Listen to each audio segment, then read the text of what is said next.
It's one color coloring book time again. I'm sure you guys already know from the thumbnail title, my top. We are doing purple today. Hey people, it's Temi if you're new here. I love this series. I love that you guys love this series so much. Go back into the M Drawing coloring book. Guys, everything, coloring book, marker, everything is always linked in the description.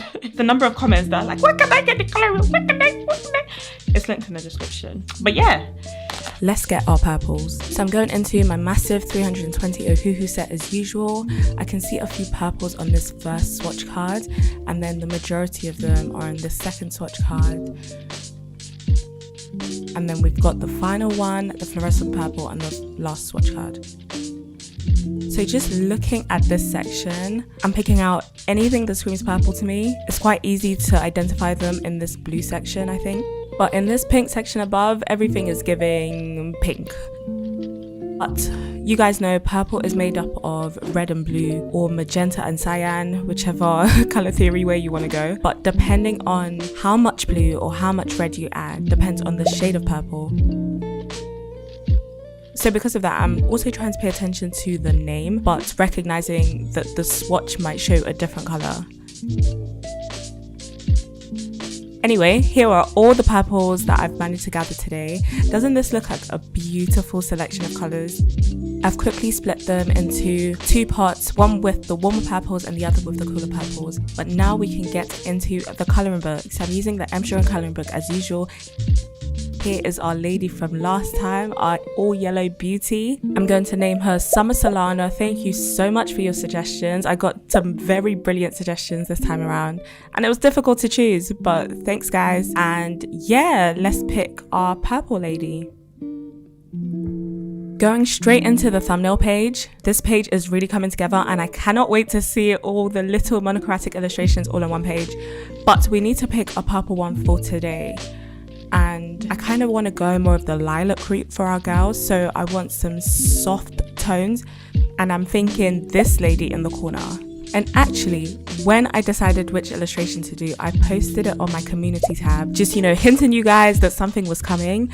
And I got a brilliant suggestion saying that I could make her like Isabella from Encanto. So I have not seen this movie. I know that she wears a lot of purple and's got really dark hair. So that's the direction I'm going in at the moment. I've kind of picked a medium purple for her skin, but I've gone with one of the darkest purples for the hair. And now for the flowers. I've started with these kind of pastel shades, and I really love this selection and this mid waistline kind of section. I think these purples are so pretty. But I've also tried to look at different purple flowers and tried to change it up. So for some of these smaller ones, I want them to have like a white outline. And it's really looking samey. So in order to vary the purples, I'm using a little bit. I've gone for this cooler purple for the bigger flowers. And I'm trying to inject different hues at different points just to make the whole piece balanced. For the leaves, I'm using the darkest purple I have. For the background, I've picked a purple that is kind of leaning to pink. It's lighter than her skin color. Now for the dress, after colouring it in, kind of wish I left it white because this illustration just feels very busy. Purple can get really dense really quickly, and I think this is what this is giving. However, I really want to do a cute pattern for her dress because, as you can see from this illustration, a lot of the other illustrations that I do and generally pick are more face on and maybe a tiny top. So for this to have, the face a lot smaller and to have a whole dress, I think it'll be cute to have this little pattern with the white flowers. Finishing up the lips, I'm not sure how I feel about this, I'm going to be very honest. Might have to change up for the actual illustration, but I love that I've got a thumbnail page just to play around with ideas and then decide what to do for the main colouring page. Now for the main colouring, it's always so nerve-wracking for me, but we just have to do it. So the first thing I do is to place a piece of card to protect the next page. I'm using alcohol markers, they always bleed through, so I just want to make sure I don't mess up Summer Solana on the next page. But starting with the face, I always start with the face. I think when we can get the face together, everything can be cute. And I'm starting with this same purple shade that I used on the thumbnail page. But the funny thing about when I've used it this time around is that she kind of looks like, you know, from Charlie and the Chocolate Factory, the purple Violet. It was giving Violet, it was giving purple face. And I'm not sure right now how I feel about this. I'm adding small contours, just giving her a little bit of dimension on her face, and also going in with her neck and chest. And now for the arms. If you're new to my channel, you might not know this, but I'm sure the majority of you know I've got aphantasia, so I cannot visualize things in my head if I can't see it. And I know arms have, you know, points where they're darker, where the muscle, and you need to color it a specific way, right? So I'm using my arm as a reference, quickly taking a picture of it in that position, and I can see that I can add some lighter bits in the middle and then add a little bit of shadowing. And then I'm going in with this begonia to just kind of blend it in a little bit and add pink hues to the face. And now for the dress. Okay, so I know I just mentioned that I should have left it white, blah, blah, blah. But I think if I start with the dress, I can end up changing up and balancing out the flowers. I do think it needs some color. Leaving it white is a little bit of a cop-out. So I started with this pale kind of purple shade, and I'm just adding small creases, shadowing, trying to understand what could make sense. Now, this is one of the most nerve-wracking parts generally, just adding shadows, because firstly, with alcohol markers, it always looks way too dark and it really lightens up. So it feels like there's no room for error and mistakes can really be highlighted. But I promise you, when you're getting darker with something against a white background, it will always look crazy. You just have to trust the process. And here is when my bravery, I don't understand, because I just decided, what if the arms of this dress were see-through? So that's what I did. So I'm adding this darker color to kind of look like the arms, but the dress, and I don't know, guys. Anywho, now for the patterns. I want to bring in a little bit of a warm purple to some of this, and I'm going into my Staedtler Triplus fine liner set so that I can add some really thin lines, so stems for these mini flowers. Also grabbing my acrylographs. Again, all my supplies are linked in the description box, and I'm using this for some white flowers in kind of a randomized pattern. This is a 3mm base, and it just helps to make a really nice effect. And now I'm going back in with the fine liner and just adding some stem details, and I think the dress is so pretty. Now we can go into the flowers in the background, and I started with this one because in the testing phase, this gave me the most difficulty. So I had to ask on Instagram, and thank you to you guys that interacted with my Instagram stories, but I do not know my flowers, as you guys know. And I asked, and a lot of you guys said these were irises. And after Googling irises, I was like, okay, let me color it in that kind of style. I don't know if they actually are irises, I don't know. I just started with a base kind of color, then added small detail with a medium color, put in some shadows, and called it a day. I am going to go back with the white pen. If you're familiar with my channel, that should not come as a shock at all. So stay tuned to the end for the white pen stage. But I think this came out really pretty. And that's something I'm trying to do more with these coloring book videos. I'm really trying to go into the detail with a lot of these markers. So doing up layering, doing up small lines, you know, details that just end up looking really nice. And I'm also trying to experiment. A lot of these flowers will not traditionally be purple, and that's completely fine. I'm not doing this for an exam. It's definitely not that deep. This is just a fun little video. And it's interesting because I have to say this to myself right now, because realistically, my last video was uploaded 33 days ago. No, I'm not counting. YouTube Studio tells me how long it's been. And honestly, I didn't realize I'd gone that long without making a video, because I really do love making these videos, but it's like sometimes the anxiety, the stress, the pressure, sometimes it really gets to me. And I know when I show it in the videos, everything looks like, oh yeah, it was so easy. But trust me guys, sometimes the stress is enough for me not to even want to start. And even these coloring book videos are one of my favorites to do.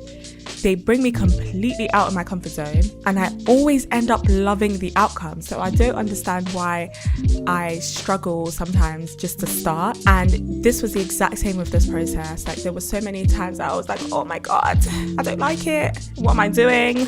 But we just got to try. We just got to put ourselves out there, not wait for motivation to come and find us, but we just force ourselves to start it. And what I find is that after doing an hour of it, you get into the swing of things anyway. So just get yourself to the start line, you know? And let me know in the comments if you can relate with, I don't even know if I can say art block, but it's more like anxiety around, oh my gosh, I don't know how this will turn out. But with any piece of art that we do in life, we don't know how it's going to turn out, but that's part of the fun of it, right? But anyway, back to these flowers. As you can see, I'm really doing detail. I'm actually doing a lot. Proud of myself for really going all out with this, trying to make sure I've got enough contrast, so going really deep with some of the values, but also I want a balance. So there were some flowers I wanted to leave white, but obviously I wasn't just going to do like a daisy-esque flower in purple. And I just love some of these that I found that had like the colour in the middle and then like specks. And I also found some other ones that have like lines coming from the middle. Honestly, this was the most fun part of this piece, just experimenting, trying to change up the different flowers, even making up my own kind of detail. It wasn't easy, but I loved it. Now it's background time, so I'm grabbing my washi tape.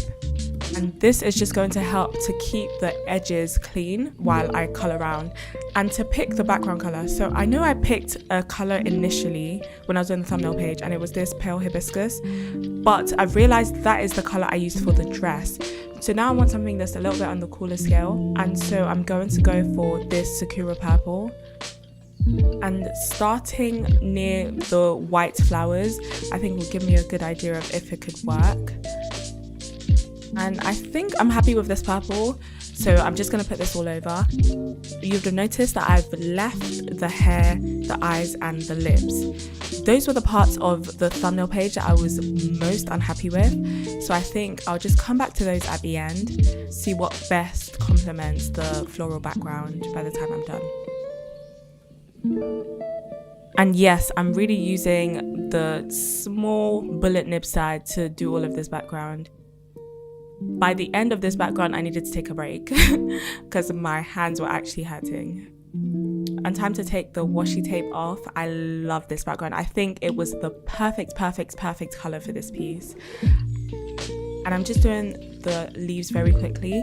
I'm using mostly the darkest, warmest purple I have. Let me know if you can spot it on some parts of the leaves, but I'm also using more of a blue purple as well to add some detail to some of them. I think it's such a nice combination and it came out really cute.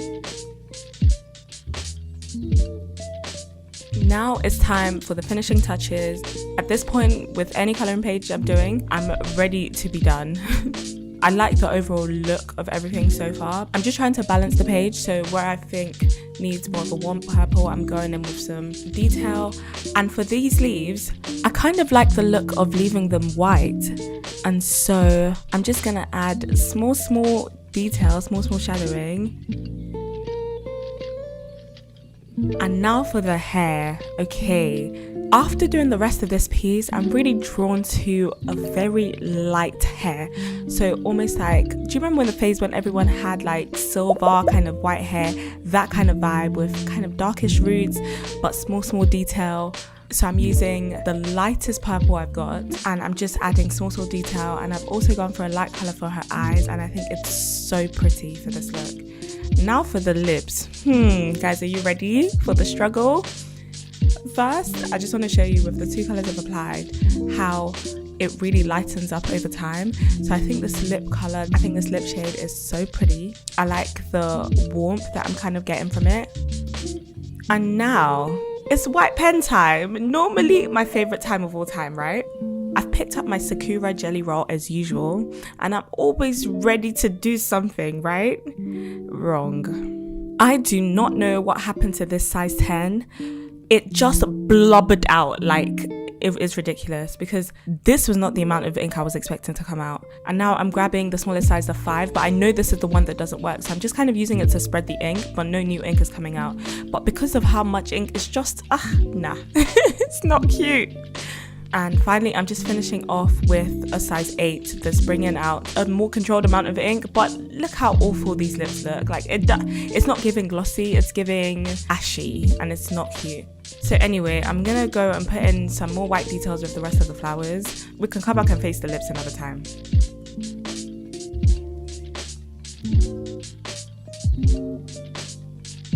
It is lips o'clock again. I've just decided to go over the white and see how much of this we can cover. So now I found a different 0.5 that actually works this time, so hopefully will dispense the amount of ink I want. And I mean, I guess I could see how this could be glossy, but I just don't like it. I'm sorry guys, I don't know what's happened to me. I don't know what's come over me. You know, the anxiety I was feeling about, oh my gosh, it won't turn out right. This is me proving it, and that is scary. Anyway, I'm just gonna do small details on other flowers because this is not worth my stress. And I'm just gonna cover up the lips again. It's not everyday glossy, we tried, but this wasn't the look for it. Even with this straight hair, I think she deserves matte lipstick anyway. So after some other detail off camera, here is what our lady is looking like. The guys, I'm not gonna lie to you, I love how this came out. I think the light hair, the straight look, I think it just brought everything together. I really had no idea how an all purple lady will turn out, and I love that this is her. But thank you so much to my patrons. I love you guys so much. I'll leave a link down in the description if you want to join the family. But if you love this video, I'm sure you love this one next, where I was doing the yellow lady from the start of the video.